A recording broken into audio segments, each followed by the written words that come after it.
Shalom Bapak Ibu, kita bersyukur selalu karena setiap hari kasih-Nya selalu baru. Saya berdoa Tuhan terus memberikan inspirasi, pencerahan kepada setiap kita secara pribadi. Dia boleh berbicara ketika kita mendengarkan renungan firman Tuhan. Kita kembali belajar tentang janji Tuhan kepada gereja di Sardis, bahwa orang yang menang dia tidak pernah berhenti untuk terus sampai pada akhirnya. Saya kembali membacakan dari Wahyu 3 ayat 5. Barang siapa menang, ia akan dikenakan pakaian putih yang demikian. Aku tidak akan menghapus namanya dari kitab kehidupan, melainkan aku akan mengaku namanya di hadapan Bapakku dan di hadapan para malaikatnya. Jadi ketika orang-orang percaya mengalami kemenangan sampai pada akhirnya, dia setia seperti Rasul Paulus sampai akhir hidupnya. Ada sebuah penelitian bahwa hanya 70% orang yang berhasil finishing well. Ini menjadi sebuah peringatan banyak hamba-hamba Tuhan atau orang Kristen yang telah memulai dengan roh, tapi dia mengakhiri hidupnya di dalam daging. Orang yang menang adalah dia bisa sampai di garis akhir. Seperti gereja di Sardis, Bapak Ibu ya, kalau mereka menang, Tuhan menjanjikan bahwa mereka akan dikenakan pakaian putih. Ya, menarik sekali.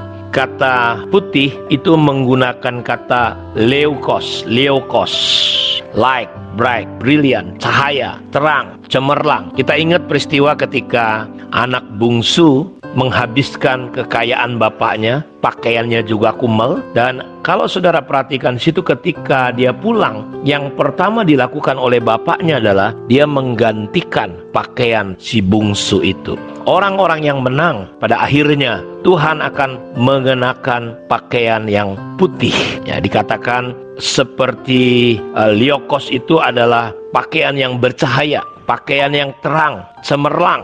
Dalam terjemahan yang lain, dia menggunakan kata putih, sampai putihnya itu menyilaukan. Dia disebut of the garment of angel and of those excited for the splendor of the heavenly state. Pakaian para malaikat, luar biasa. Tuhan janji ketika kita menang, Tuhan memberikan pakaian putih. Dan terjemahan kata liokos ini juga berbicara tentang pakaian para malaikat dan pakaian mereka yang ditinggikan kepada semarak keadaan surgawi. Jadi kalau Bapak Ibu pada acara-acara pesta tertentu, kita menggunakan pakaian-pakaian khusus. Tentu ketika kita menang, saudara disambut, diberi pakaian yang spesial, khusus, semarak pada acara pesta perkawinan anak domba. Kalau saudara teringat ketika satu hari Musa, kalau kita baca sebentar di kitab Keluaran pasal 34 ayat 29-35. Ketika Musa turun dari gunung Sinai, kedua loh hukum Allah ada di tangan Musa. Ketika ia turun dari gunung itu, tidaklah ia tahu bahwa kulit mukanya bercahaya oleh karena ia telah berbicara dengan Tuhan. Ketika Harun dan segala orang Israel melihat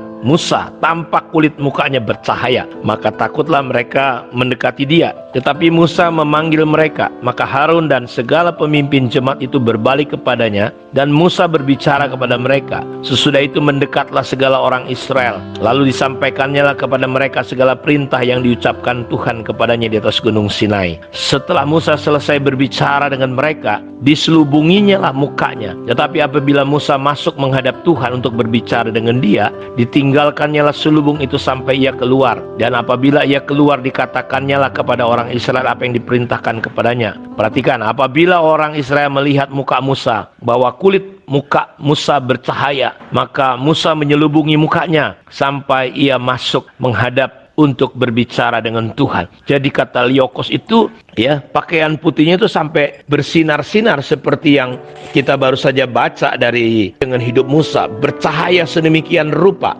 Dan janji Tuhan bagi kita semua yang menang, gereja di Sardis dipakaikan pakaian seperti malaikat bercahaya, luar biasa sekali. Liokos juga punya pengertian pakaian yang berkilap pada perayaan atau acara kenegaraan. Jadi ketika satu hari kita sampai ke titik ini, wah betapa menakjubkan, betapa luar biasa suasananya. Liokos juga punya pengertian pada pakaian putih sebagai tanda kemurnian, bahwa selama kita mengiring mengikut Tuhan, kita berhasil memenangkan semua hal sampai kita memiliki kemurnian. Paulus berkata, setiap orang yang membangun. Tidak boleh ada dasar lain kecuali Kristus.